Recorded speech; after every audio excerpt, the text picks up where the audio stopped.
The gravel crunched under my tires as I pulled up to the Vanderbilt Villa, an imposing edifice of stone and shadows. It was a cold, moonlit night, the kind that sends shivers down your spine even before the real fear sets in. I was there to spend the night, not as a guest, but as a guard of sorts, keeping watch over a place long abandoned by the living but rumored to be frequented by something else. I've never believed in ghosts, and that's precisely why I took the challenge. My friends dared me, knowing my skepticism. They joked about the villa being haunted, with tales of unexplained noises and ghostly apparitions. I laughed it off, but something inside me was curious.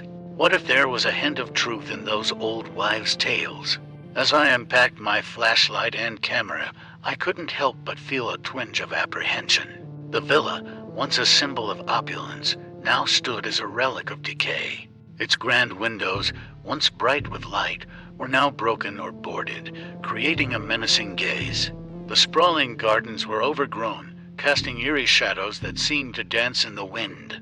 The night air was crisp and quiet, too quiet. Each step I took towards the grand entrance echoed through the silent grounds, as if the villa itself was aware of my presence. I couldn't shake the feeling that I was being watched, though I was sure I was alone. In that moment, the reality of my vigil settled in. I was about to spend the night in a place that many claimed was haunted. A place that had seen better days, but now whispered of mysteries and terrors in the night. As the last light of dusk faded, leaving me in the soft glow of the moon, I steadied my nerves, determined to face whatever the night had in store. The grand clock in the hall struck midnight, its chime echoing through the hollow corridors of the Vanderbilt Villa. With each strike, my heart seemed to beat in tandem, marking the beginning of my nocturnal vigil. The flashlight in my hand was a feeble defense against the creeping darkness that enveloped the once magnificent halls. As I began my exploration, the villa seemed to groan under its own weight. The wooden floors creaked with every step, and the musty air was thick with the scent of decay. The remnants of luxury were everywhere, now covered in dust and draped in cobwebs. Like a tomb of a forgotten era, I couldn't shake the feeling that I was an intruder in a realm where I didn't belong. The first oddity struck me as I passed a grand mirror, its surface tarnished by age. I caught a glimpse of a shadowy figure standing behind me. Whirling around, I found nothing but the empty hallway. My mind rationalized it as a trick of light, but a seed of doubt was planted. Continuing deeper into the villa, the silence was oppressive, broken only by the occasional unexplainable noise. A faint whispering seemed to follow me, though I could never pinpoint its source. It was as if the walls themselves were speaking in hushed tones, narrating a tale I couldn't quite understand. Then, in the heart of the villa, in the grand atrium with its glass dome now cracked and dirty, I saw them. Figures, barely more than wraiths, flitted at the edges of my vision. Dressed in garb from a bygone era, they moved with an otherworldly grace. Every time I tried to focus on them, they dissolved into their like mist, leaving me questioning my sanity. My skepticism was slowly eroding, replaced by a creeping dread. The once mundane sounds of the night now seemed sinister, as if every creak and rustle was a whisper from the beyond. The villa, with its darkened corners and spectral inhabitants, was no longer just a building. It had become a nexus of the unexplained, a place where the line between reality and nightmare blurred. As I ventured further, my resolve waned. The shadows seemed to grow darker, the whispers louder, and the air colder.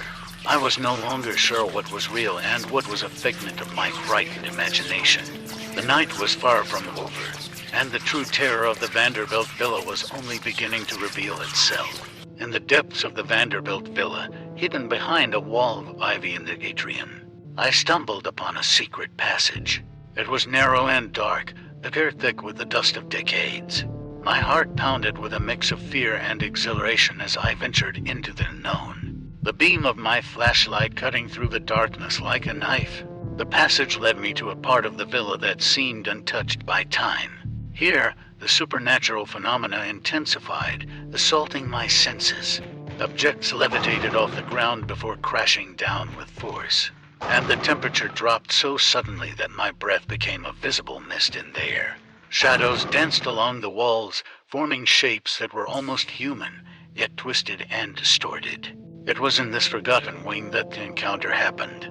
As I entered a room that seemed to have been a study, a figure materialized before me. It was more distinct than the others, a woman dressed in a gown from the early 1900s, her expression sorrowful yet serene.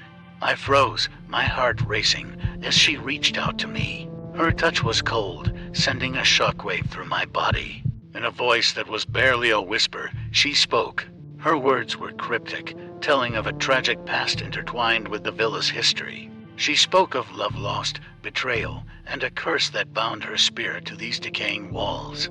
Her gaze pierced through me, and in that moment, I felt a connection, an understanding that transcended time and death. The encounter left me shaken, my skepticism crumbling under the weight of the inexplicable.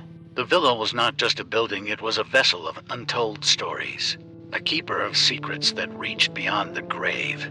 I realized that the hauntings were not just random apparitions, they were manifestations of a deep, unresolved anguish. As the figure vanished, the air seemed to grow lighter, the oppressive atmosphere lifting slightly. But the revelation had changed everything. The night was no longer just a challenge to be overcome, it had become a journey into the mysteries of the past and the unseen realms of existence. With a newfound resolve, I continued my exploration, driven by a desire to uncover more of the villa's hidden truths. The night was still young, and the shadows of the Vanderbilt Villa had more stories to tell. As dawn broke, casting the first light of day on the Vanderbilt Villa, I found myself standing at the edge of the property, looking back at the structure that had been my crucible through the night. The villa, now bathed in the soft glow of morning, seemed less menacing, almost peaceful. Yet the shadows of the night still lingered in my mind, like echoes of a dream too vivid to be forgotten. That experience had altered my perception of the world. I, who had once scoffed at tales of the supernatural, had walked through a realm where the line between the living and the dead was blurred. The villa was more than a house, it was a portal to the past, a keeper of secrets, a witness to the interplay of time, memory, and spirit. As I drove away, my thoughts were a whirlwind. The encounter with the ghostly woman, the unexplained phenomena, the whispers and shadows, they all coalesced into a narrative that defied rational explanation. The villa had unveiled its mysteries, not fully, but enough to shake the foundations of my disbelief. I was left with more questions than answers.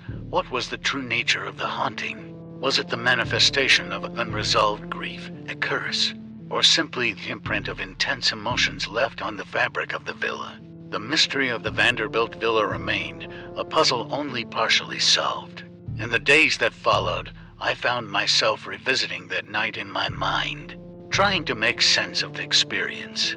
The villa had shown me that reality was more complex and layered than I had ever imagined. There are things in this world that defy explanation, phenomena that lie just beyond the reach of science and reason. As I share this story, I leave you, the reader, with a lingering thought some mysteries are not meant to be solved, but to be experienced. The Vanderbilt Villa, with all its shadows and secrets, is a testament to the unknown that surrounds us, a reminder that sometimes the most profound truths lie hidden in the dark corners of our world.